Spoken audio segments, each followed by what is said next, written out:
Hello, and welcome to this quick look at a section of an exam question concerning condensation polymers and polyesters this time in particular.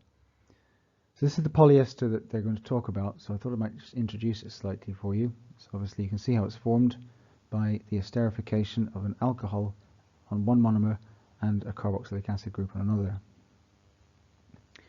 So although the IUPAC name is benzene 1,4-dicarboxylic acid, it's commonly called terephthalic acid. This is a trade name that sits outside the normal chemical naming systems used. So the ester within the repeat unit is sometimes called ethylene terephthalate, or the polymer could be polyethylene terephthalate, PET.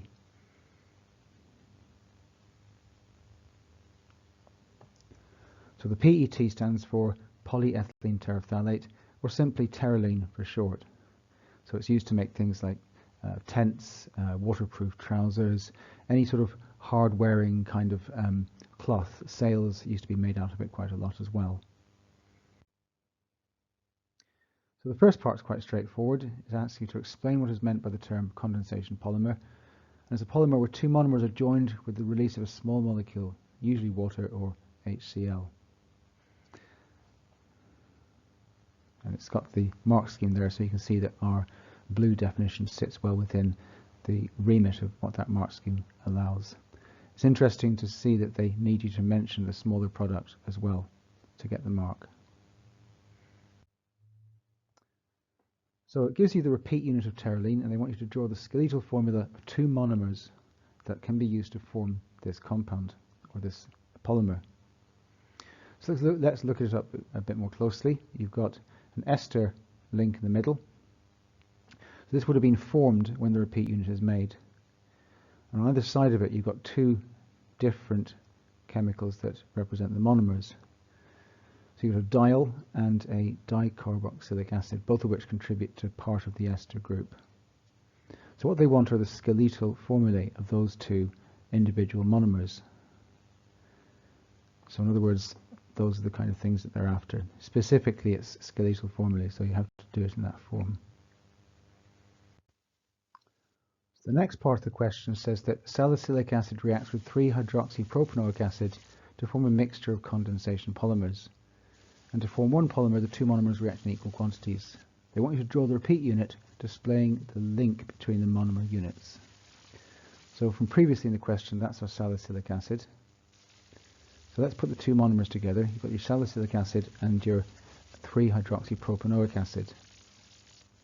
So looking at the functional groups closely, the two functional groups at the top there, the OH group on salicylic acid and the carboxylic acid functional group on 3-hydroxypropanoic acid, will esterify. And the same thing will happen a bit further down as well. So you need to visualize what those two things would form. So there's two options. There they are. So the first one is one 3-hydroxypropanoic acid monomer and one salicylic acid monomer. The other option allows for two salicylic acid monomers, remembering that both monomers themselves actually have the necessary functional groups to interact with each other as well as interact with the other monomer. So in other words, two salicylic acids could start to react to form two ester linkages.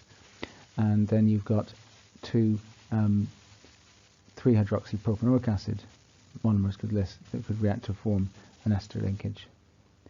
So if I just use my highlighter to show what's happened here, an ester linkage formed there. This is from the 3-hydroxypropanoic acid. This is from the salicylic acid.